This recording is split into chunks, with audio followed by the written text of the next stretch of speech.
Hello, hello, and welcome to Journey to SCA 2024. This is Shelley-Ann Edwards Barron here to guide you through I guess as we call it, the last lap. It has been, and it continues to be pretty heavy heading into the SEA exam. We have roughly about a week left, a few days over a week, and that means that most people are sort of wondering, all right, what do I do now? How much more can I get done? And so that's what I really wanted to talk to you about today. So I don't know about you, but I am exhausted and I can't imagine that the kids are exhausted too. So one of the things I wanted to chat about is making sure that there are activities in between the studying that would help them release their energy, release their frustrations, and really regroup and be confident and calm going into the exam. So let's get started. As usual, we're going to be having some discussions on reports, on narratives, and comprehension. Now, today I'm going to group the reports and narratives because what we're talking about today is doing that final timed revision, and between this week, well, today, which is Tuesday, and next week, Tuesday, what you're looking at is doing more timed revision and more detailed review. So I'll explain what I mean by that. And remember, if you're following the schedule and you're working systematically on developing the ideas, then you'd be working two 30-minute sessions plus a 1 hour writing session. And then you'd be doing that for both the reports and narratives.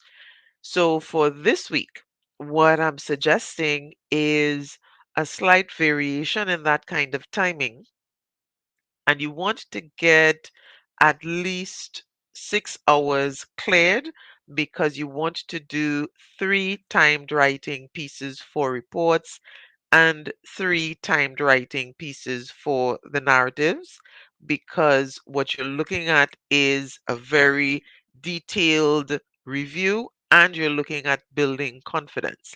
Now, this is quite aside from what's happening at school.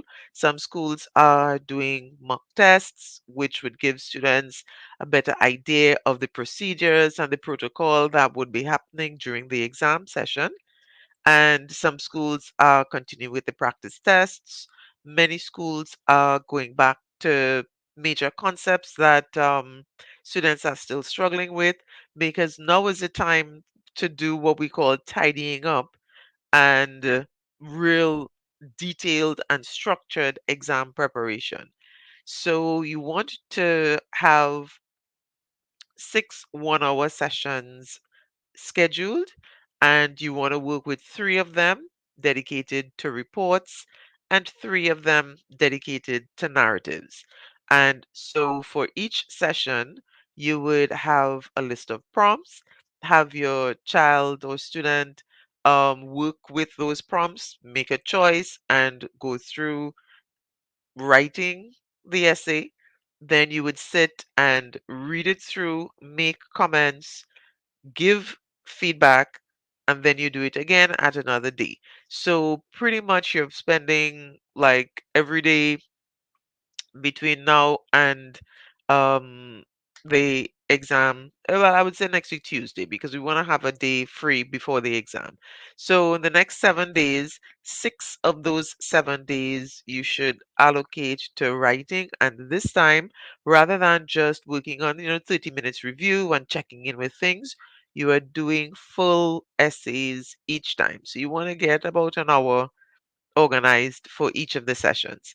And so what you would be doing. So now, while the challenge is on the student to produce the writing, the challenge is also on you to give effective feedback, because at this point, we're not simply exploring ideas and testing out new things. The time for that has passed because we are in crunch time, last lap, heading into the exam.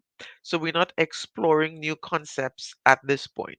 What we're looking at from now is identifying any lingering issues, because all throughout the term and all throughout preparation, students would have had issues. We were discussing, okay, focus on this, deal with that, and different things. And you would see the, the improvement as you go.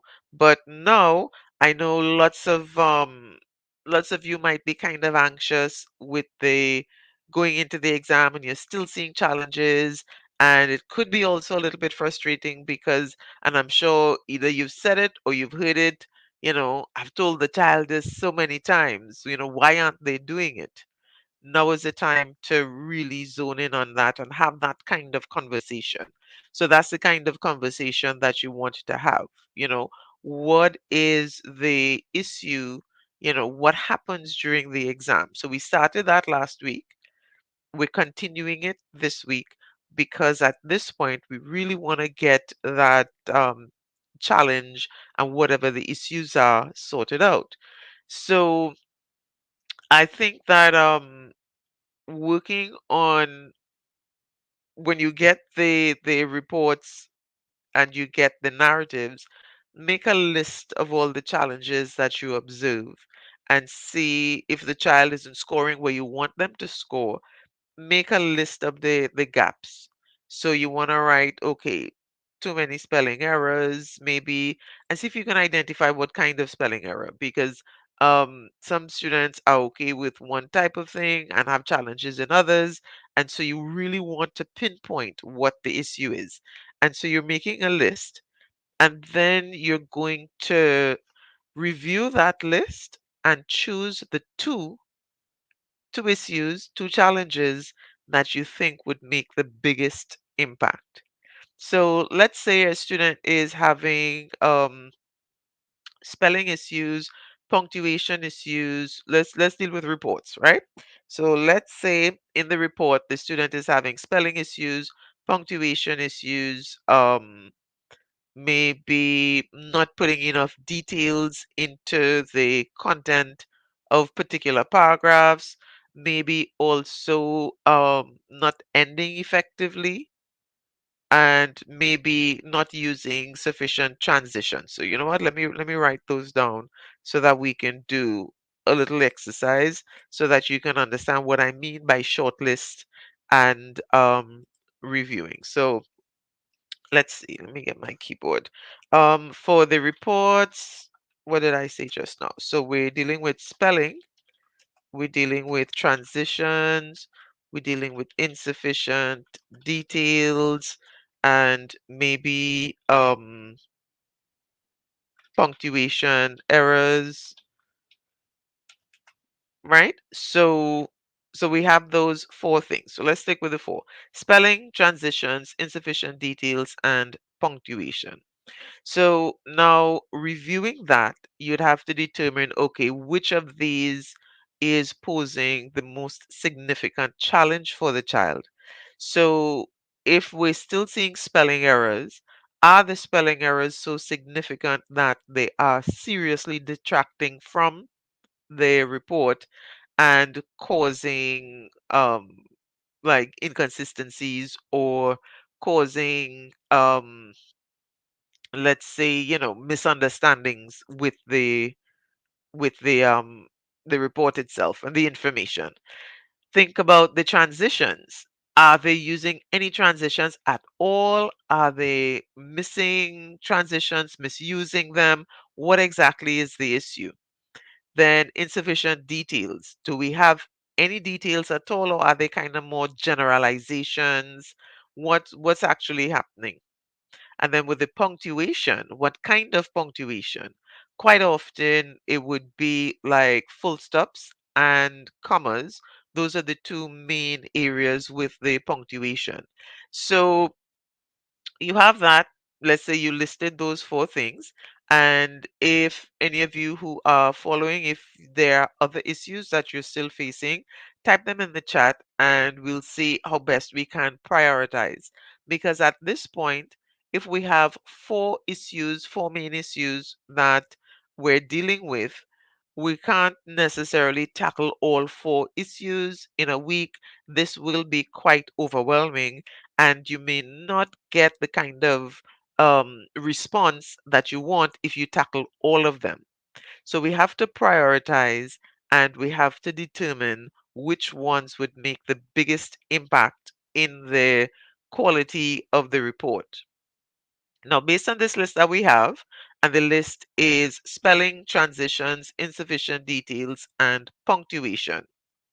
Um, I'm looking at, depending on how bad the spelling is, if it's just like maybe two or three errors, then I would leave the spelling alone because spelling issues, you would have to think about what is causing the spelling issues and maybe look at what the actual error is about. And so that is a bit more involved. So if it is you're only seeing like two to three errors with spelling, leave that alone because there is some flexibility in the exam and some, I guess, forgiveness considering that the students are writing, you know, in 50 minutes and so on. It's a kind of really timed, detailed sort of thing. So if only a few errors with the spelling, then that's not one that you would want to tackle. Focus on the others because fixing those spelling errors would not necessarily give you the maximum amount of marks. Transitions definitely could be an issue if it is the child is not using transitions effectively. That could be a serious problem that would detract from the quality of the report itself. So that's one that I would put really high up in terms of the ranking. Insufficient details, that's another one that could significantly affect the quality of the report. And so you would want to focus on that. And punctuation. If the punctuation is commas, if that's what you're having challenges with commas, then that works kind of hand in hand with transitions. So you can probably sneak in some transition and punctuation work together. If the punctuation has to do with run-on sentences and, putting commas where full stops should be and that kind of thing, that isn't technically a punctuation error. That is more of a sentence construction error, and that is something pretty serious. So I would work on that and the insufficient details.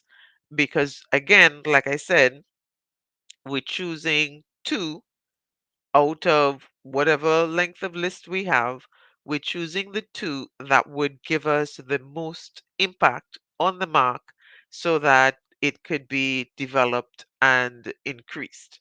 All right. And then knowing that, all right, with reports, you have those 3 sessions where you're going to write full reports. What you're going to do is based on the two that you selected, and let's say we selected insufficient details and the punctuation, which we figured out is not actually punctuation, it's more to do with sentence construction, then what we're going to do is to present the child with some information on how to address these issues. So we want to chat with the child and say, hey, okay, um, when you're writing, is it that details come difficult for you, or are you trying to come up with new ideas? Why is it that you're missing out some of these details? And brainstorm with the child. They can tell you, well, I just sit down and I write. Sometimes it's anxiety causing them to forget all the things that they were practicing and learning. And so then we realize that confidence and building confidence is going to help with this. So, one issue being identified is never isolated. There are usually other things kind of contributing to what's going on. And so that's what you want to try to pinpoint, especially as it relates to the two areas that you selected. So select those two and create a plan. So you have 3 detailed sessions because you're writing full reports now for at least 3 full reports timed going into it. And so create a plan. So before you do the first timed writing, look at the issues, present the child with the discussion and a strategy for how to deal with it, and then you do the first timed writing.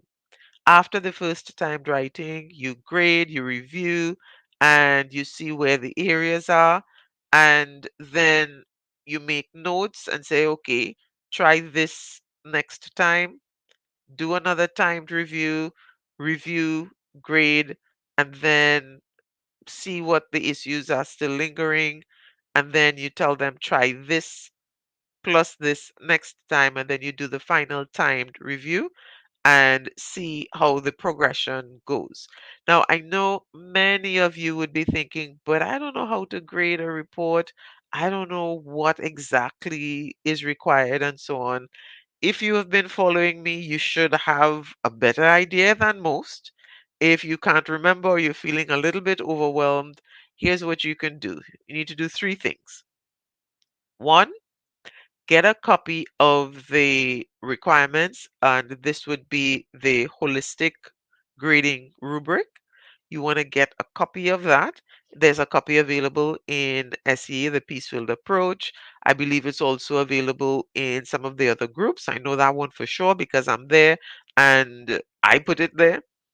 And other people put it, so actually it's like three different versions of it there. So get a copy of that. That's one. Two, get a copy of the CLOG grading rubric. And again, SEA Peaceful Approach, that group, you would get a copy of that. And there's also information about what areas specifically you're looking at.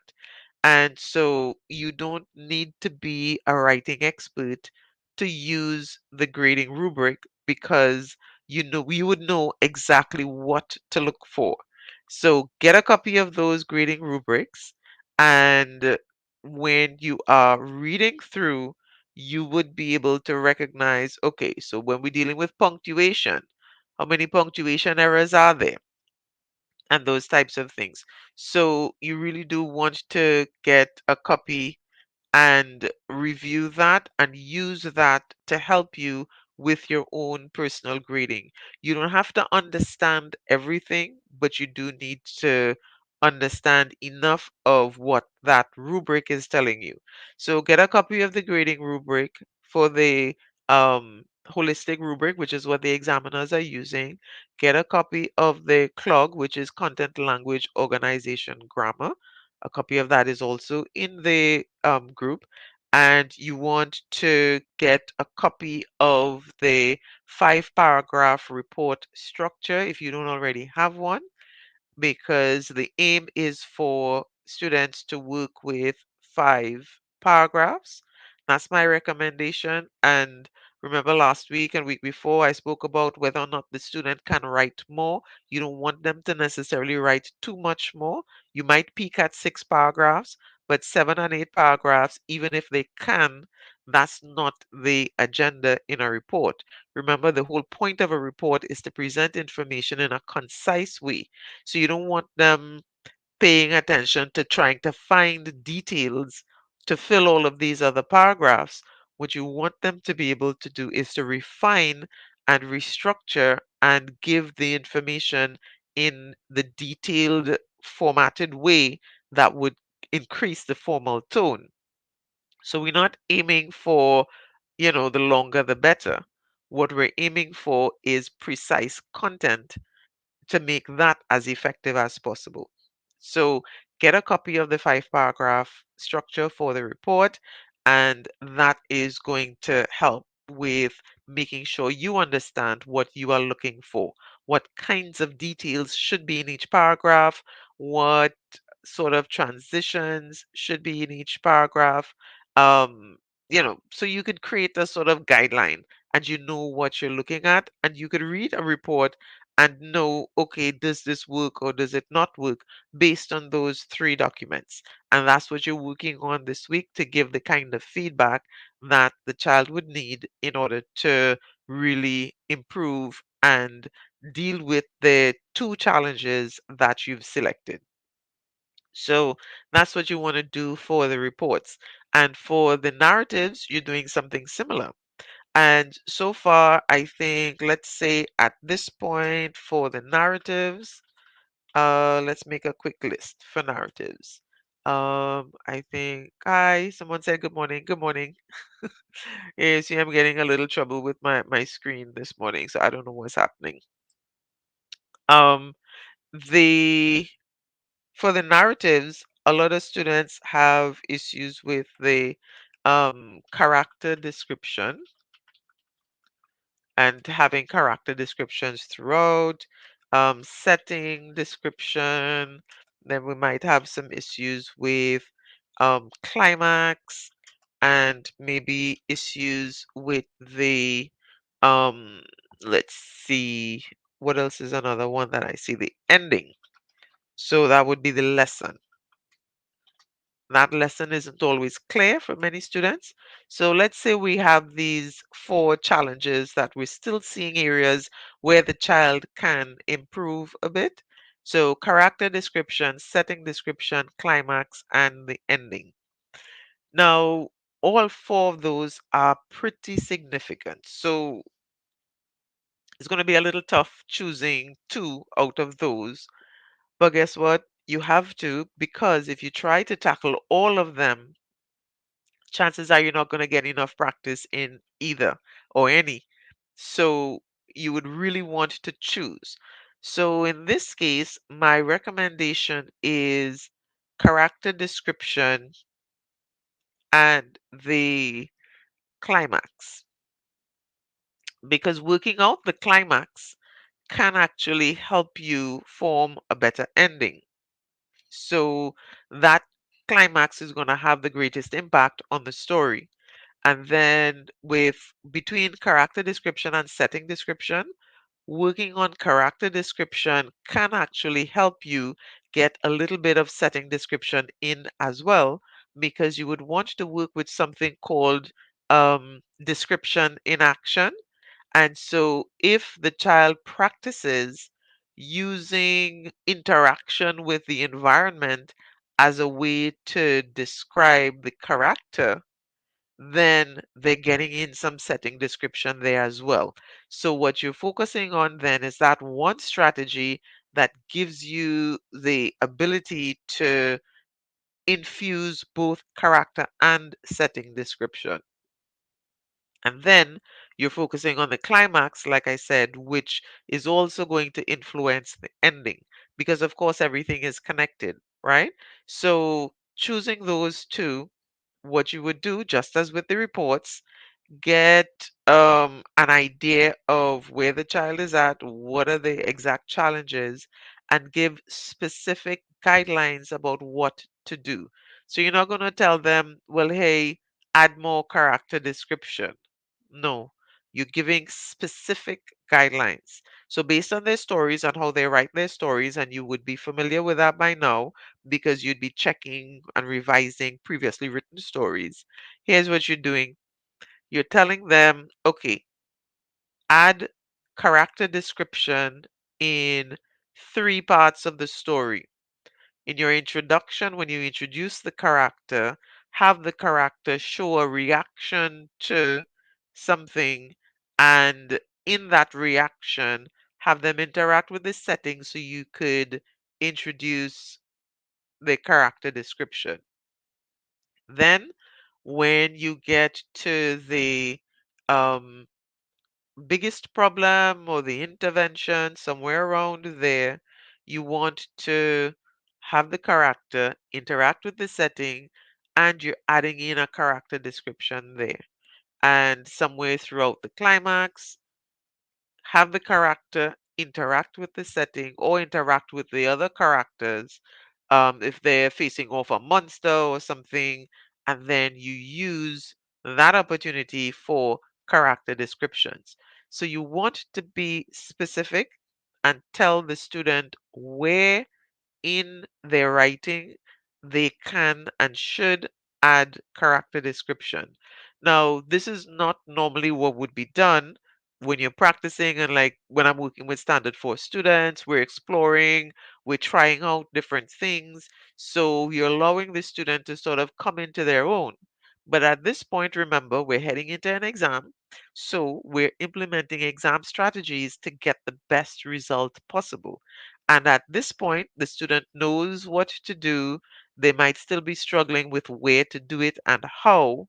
And so you are telling them precisely, do this here, and this is how to do it. So, character description and setting description will be added through interaction with the setting. And when you have the character interact with the setting, if they're walking, we're hearing the sound of their shoes, we would identify the shoes that we're talking about and describing the sound. And, are they walking on gravel or terrazzo or wooden floors or, so that gives interaction with. So we're getting action, we're getting setting, and we're getting character description. And so if they are like wiping their face or squinting at someone, we might get some eye color, we might get some you know, skin color, we might get different things. So you're telling the child exactly how to do it, and you're giving them examples so they know what to do and how to do it, right? And so for the climax, you want to give them things and strategies like, okay, make your climax active. Climax isn't something that happens to the main character. Climax is something that the main character actively participates in to come to the conclusion. So, what does the character actively do? You want to have them do three actions. So, if they're fighting with a monster, we're not going to, one swipe and the monster is dead. We want three things to happen. Swipe at the monster, maybe miss, swipe again, connect, but not effective enough, and then swipe a third time, and that's when you hit the final blow, and then the monster is down. If you're dealing with emotional issues, then first action, still a lot of doubt, but you keep going. Second action, the doubt is a little bit less. And then the third action, we have success.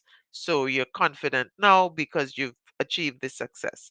And you really want, and that's minimum, right? I would say maximum five, but minimum. And of course, for a child who is struggling, you're working with the minimum so that they can be able to really execute that effectively, right? And so that's what you're doing.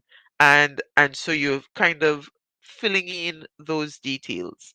For the lessons, like I said, we're working with proverbs and sayings, all that glitters is not gold. Um, friends, we have some sayings that, friends take you, but they don't bring you back. So you have to be careful who your friends are and whatever. So by now, you should have a short list that the child can use, and so you want to make sure that how they're developing their climax works with one of those, because that's part of developing the climax. And once they get that done, they're going to be able to fill in and get that lesson learned effectively written up. And so we have three chances at really defining these and practicing them, because remember, we're still working on both. And so we are spending three full 1 hour sessions writing. But of course, before that, you're giving the reminder, hey, remember you're doing this. And so that kind of habit, that's going to make a difference. And when the child is doing the writing, the timed writing, um, try to, try to set up the space as much like the school context as possible so that there would be greater familiarity and that physical memory of actions that the child could rely on. So when they go into the exam room, regardless of what is happening, then they can do their deep breath, they can do their 5, 4, 3, 2, 1, and that's the grounding activity. So they can take the deep breath, do the 5, 4, 3, 2, 1, and then bring to memory the things that they practiced. And so that's really what you're aiming for, because On top of everything, ultimately, even with the skills and practicing and all of that, ultimately what you want is a child going into the exam with confidence. They can have all the skills in the world, they would know exactly what to do, but still not perform at their best if anxiety and doubt and fear are ruling their thoughts. So that is actually your number one priority. Even while you're doing these things, your number one priority is to remind the student, hey, remember last week you did such and you see how well that came out? So just keep doing that with these systems. In your last narrative. I noticed you had a really good setting description. Remember that as you're going in, so you want to keep building the confidence and showing the evidence because building confidence is not enough to say, I know you will do well. That is good. Say that too. But what evidence do you have? You're my mommy, you're my daddy, you're my teacher. Of course, you would think I'm going to do well. That's your job. So, do I believe you? Probably sometimes they don't, right? So, how do you help them believe that what you're saying is true? And how do you help them believe in themselves by providing evidence? There's an expression, we have to give receipts. Yeah. So, give them the receipts. Show them where they came from and how much they've improved with the hard work that they've been doing. And sometimes the improvement is not necessarily in scores because a child could be scoring the same as they began when you started working with them, but what they're writing is way better simply because expectations are higher now. And so better effort might yield the same marks. I know lots of teachers do that. So it might seem that, okay, you always scored 14 out of 20 or 7 out of 10, and now you're still scoring that. They're not seeing any improvement, and the mark hasn't changed. But when you look at their writing, there could be a lot more description in it than there was before. There could be a better structure than there was before. There could be more descriptive vocabulary or more formal vocabulary or more transitions, whatever it is. I am sure if you look at where the child is now and where they used to be, you will see some improvement. And maybe it's even just in their attitude. Maybe they started off hating writing and not even willing to try, and now they're actually much more involved and invested, and they are trying. Encourage that and support that and mention it and say, hey, I noticed that, I didn't have to call you and ask you to do this. You just came and you asked me. I appreciate that. It shows that you're paying attention, and that's going to help you in the exam because now you're more focused. Mention these things because all of these things are going to contribute to having a confident child going into the exam, and that is indeed your ultimate goal. All these preparation issues and dealing with the skills and so on is really to make sure they do their best and promote that confidence going into the exam. And so that's for the reports and narratives. And the same thing applies to the comprehension. Many students know what to do when it comes to the comprehension, and they know they have the ideas, but when they sit in the exam and they see the questions, maybe they feel a bit overwhelmed and they're anxious, and then they doubt themselves and they second guess themselves. In the ELA exam, I've had students tell me, I had the correct answer and I erased it and put in a wrong one.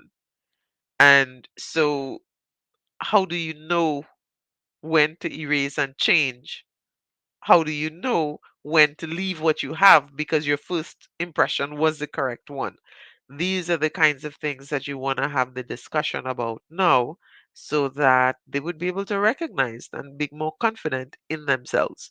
And so, with the comprehension, what I recommend is to kind of go back to basics with the comprehension so that purpose questions usually come. So make sure they understand purpose.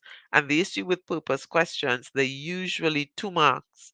And remember our mantra for 2 mark questions. Questions that have 2 marks require 2 points in the response. So you always have to say, okay, if it's what's the purpose of the graphic? To persuade, but to persuade who to buy what or to do what. So if you have an advertisement for, let's say, a movie, um, what's the purpose of the graphic or the poster? Well, to encourage viewers to go and see the movie or to purchase the movie on Netflix or whatever the case is.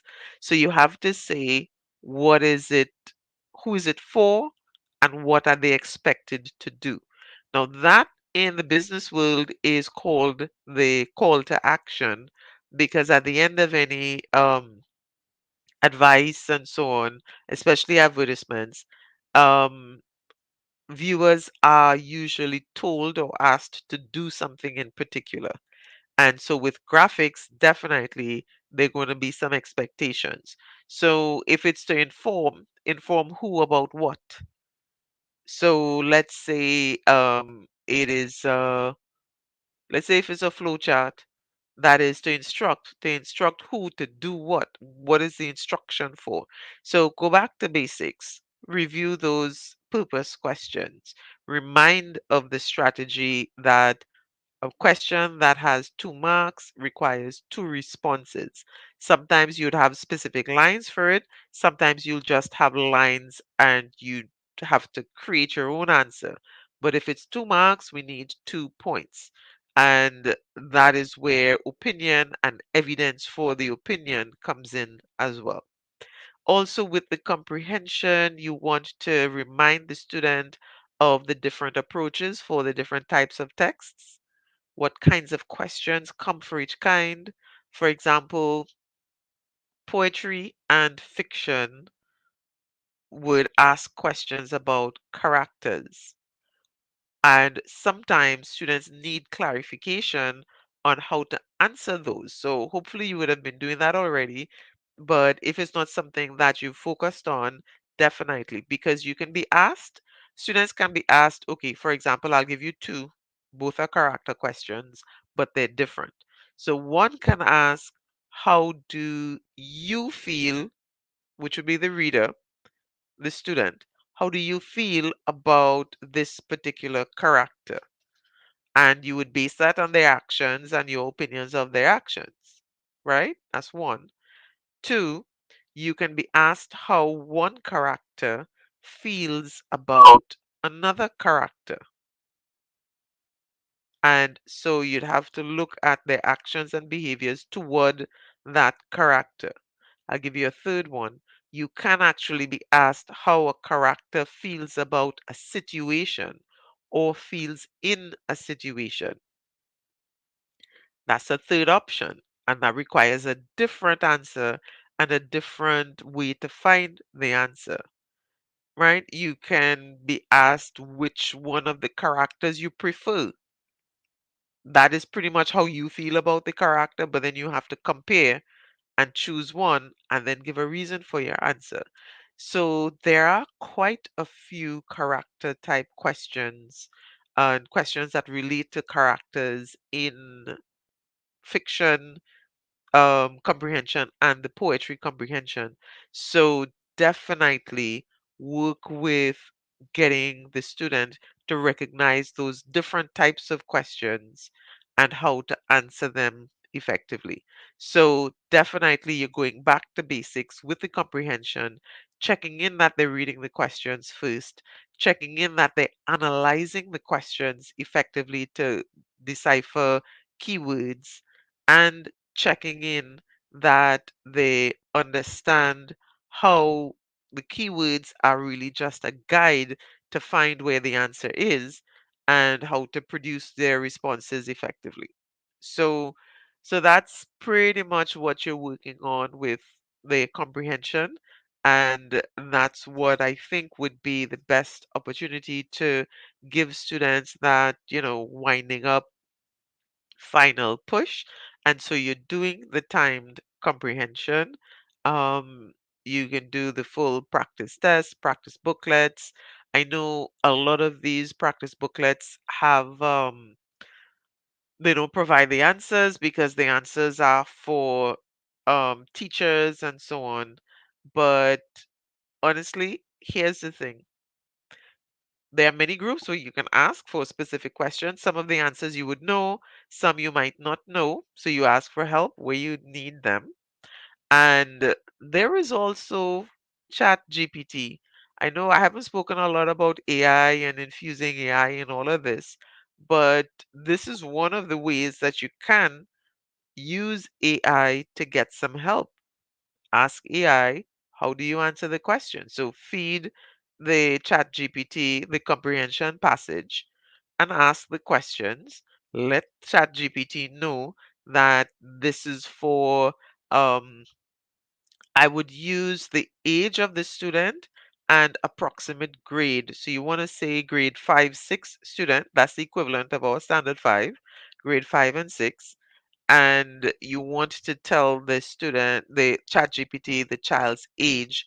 So you're working with um, answers for children ages 9 to 11, 9 to 12, that kind of thing. So that's how you feed, that's the prompt, right? And so you can get your responses and get the support that you need without feeling like you always have to be asking other people.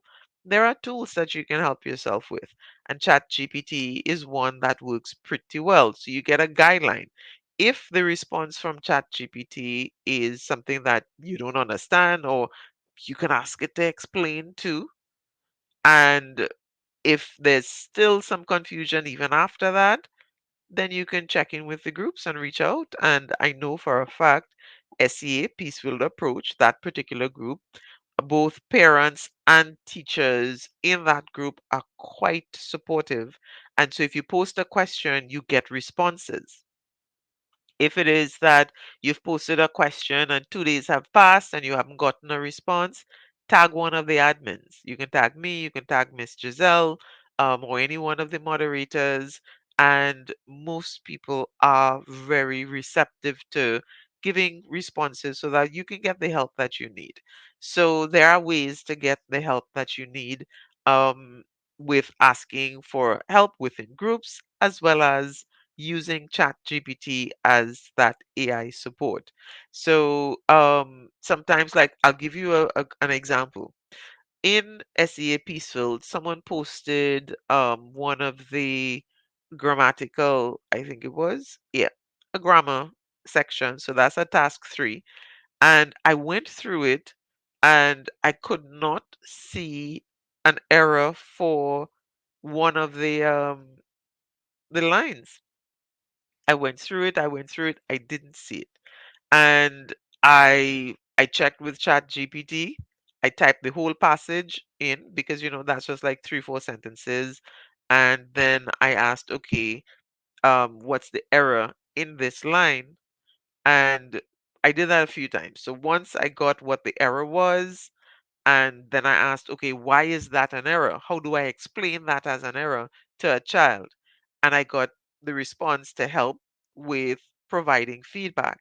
And in another situation, I asked what was the error, and ChatGPT said, there is no error. And I said, okay, take it from this perspective, still no error. Take it from that perspective, still no error.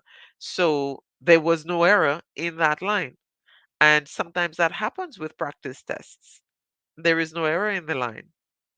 Sometimes we overlook things that we speak and that some people are calling errors and they're not really errors.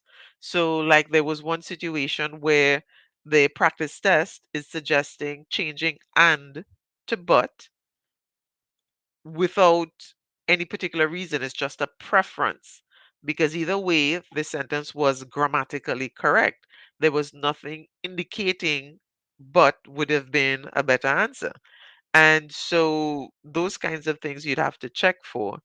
Um, Also with the punctuation, I saw one that suggested an exclamation mark, but there was no valid reason for an exclamation mark other than the writer's preference. And so when you're working with those practice tests, especially with the English language section, please be mindful that while these creators are doing their very best to make their practice tests effective and useful, one, there are going to be errors. Two, they are not the examiners. So some of the things that they will ask are not the kinds of questions that you would get in the SEA exam. Another example, there was one that had a book cover as the graphic, and students were asked to interpret how the character in the book cover felt about the situation depicted on the book cover. That is not a question SEA will ask for a graphic. Interpreting emotions of a character, that is not a question that comes in a graphic. You can get that in poetry and you can get that in the fiction, but you will not get a question on interpreting feelings of a character in a graphic. And what you will get would be questions on the elements of the graphic. So, do you agree with the choice of the image? How does the image um, appeal to readers or to viewers?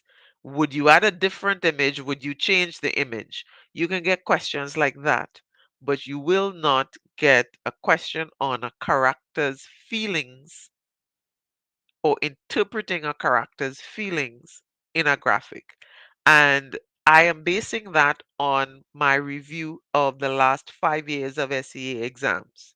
That is what we have to go for. We get a good idea of what the examiners ask when we review the past papers. And so out of the five, so I'm working with 2019, 20, 21, 22, 23. Although 21, 22, 23 would be the closest to what the 24 exam is going to be. 2019 and 2020 were transition years, and so they are not identical. Of course, the 2023 would be the best guide, but we're working with 5 years. And in 5 years of asking questions on graphics, I have not seen any question in a graphic asking about the emotions or the feelings of a character for you to interpret. What you can be asked is what in the graphic will appeal to the audience. You can be asked if the images are considered appealing to the audience. You can be asked, what image you would add that would be more appealing to the audience, because all of those questions are on the elements of the graphic. That's what you would be asked for, but not anything on the character feeling or, those kinds of interpretive kind of questions about a character for a graphic.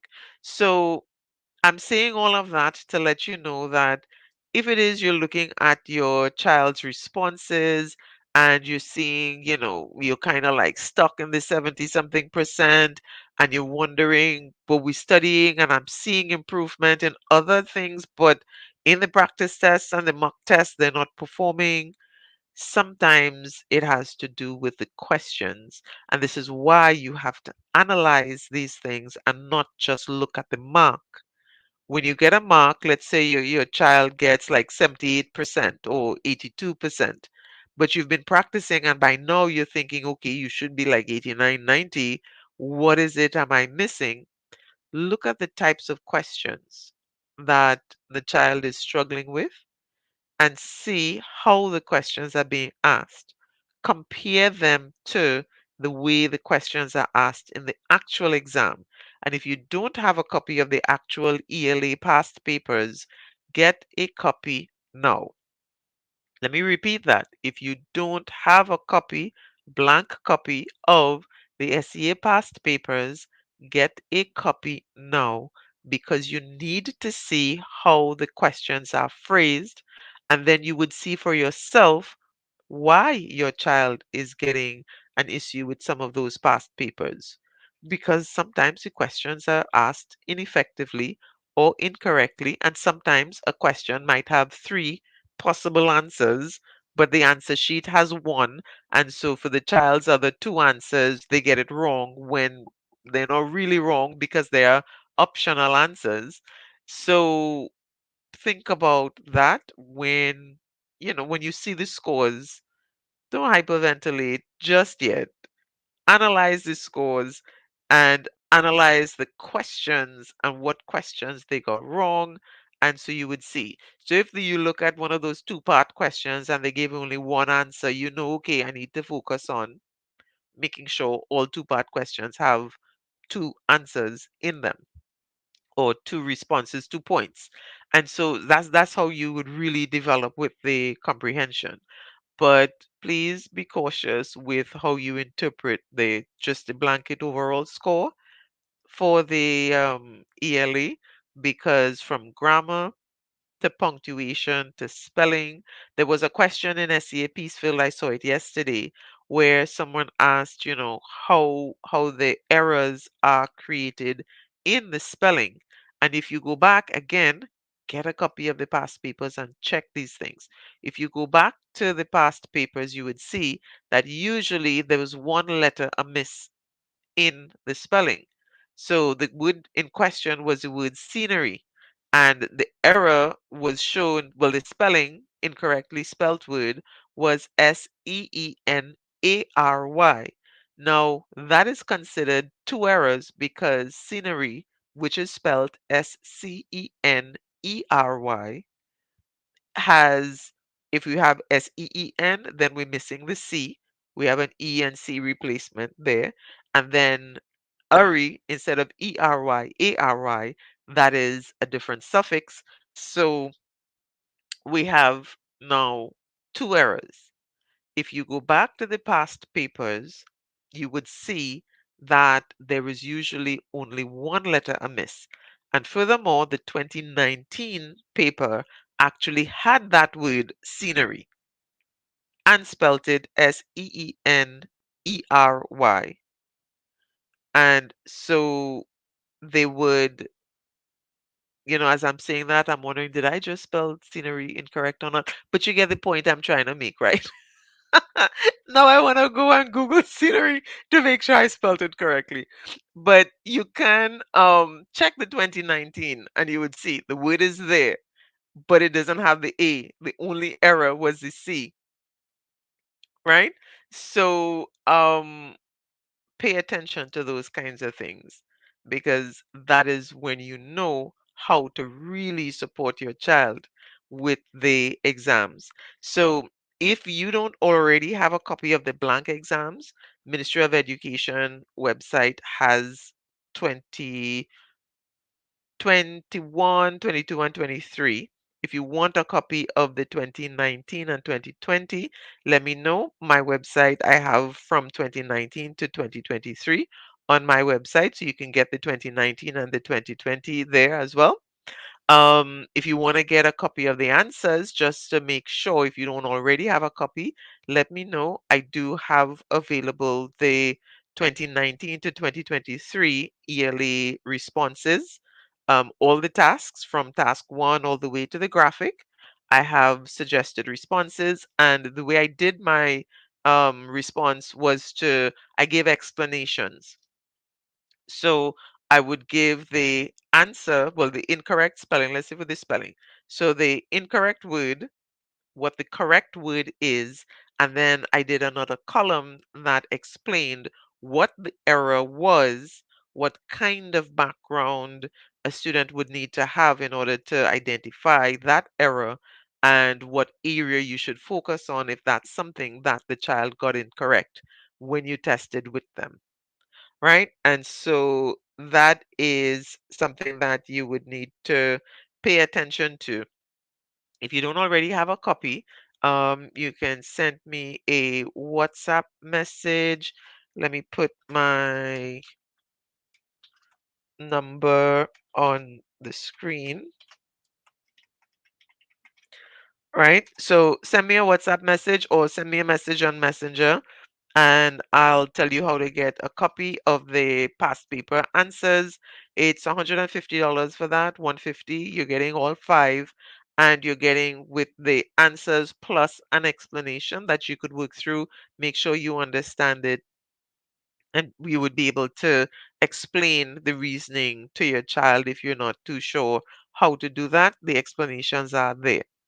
And if you are working with the reports and narratives and you want to get a copy of you want to have an idea of what to look for based on my analysis of the past um, two sets of reports that were done, which is 2019 and 2021 or two, I do not remember, but there are two sets in the 5 years, and the other three would be narratives. So, based on my analysis of those, I realized that there are three types of reports that the examiners favor. Now, that's just based on two, so they could mix it up. That is true. But what I did was to create examples.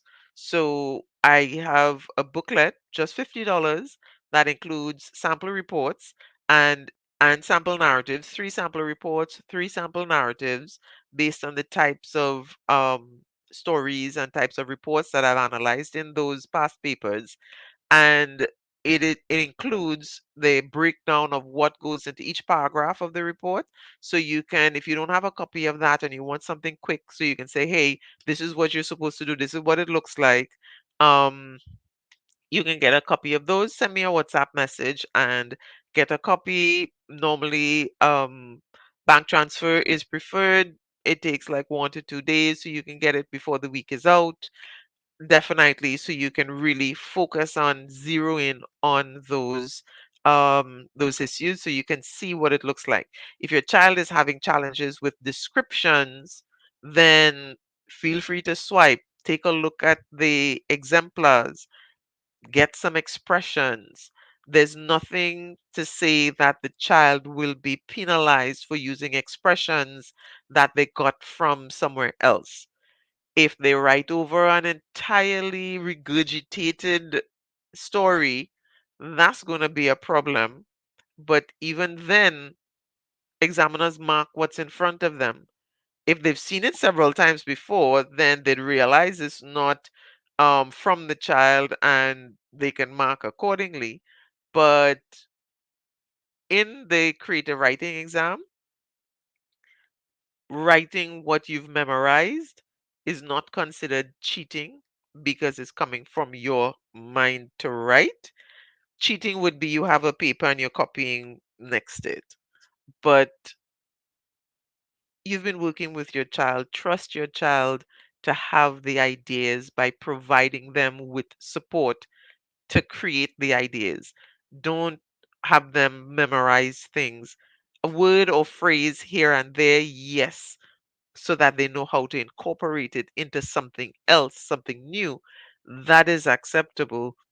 But trust them enough. Show them that you have confidence in them by giving them the tools to create rather than creating it for them.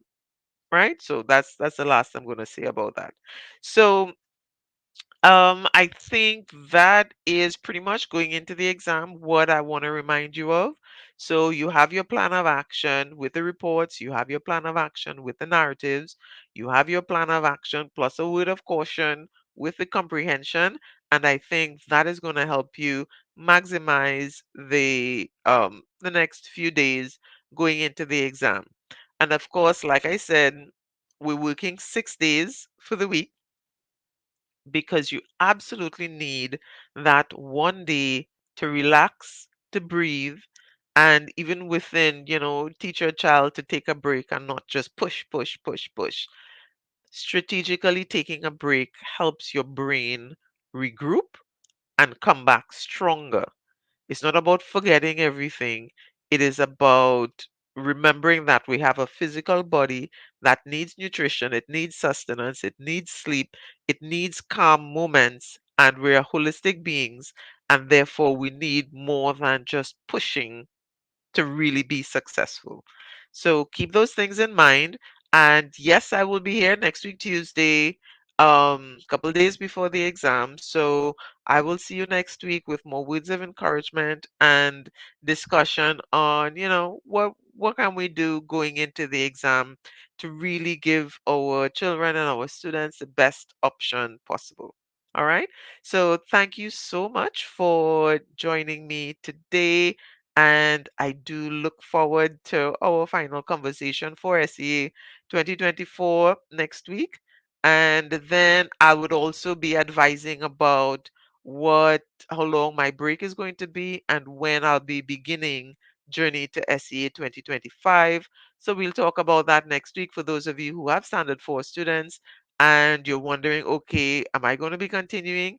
Yes, I am. We're starting our whole new journey to SEA 2025 in April, but I'll give you more details on that next week. Okay, so have a wonderful rest of today and thank you so much for joining me. Please feel free, reach out. Um, my number was on the screen. You could message me, reach out if you have questions, if you need anything.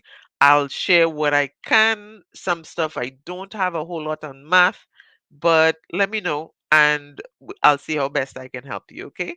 Bye. Have a wonderful rest of today and see you next week. Take care.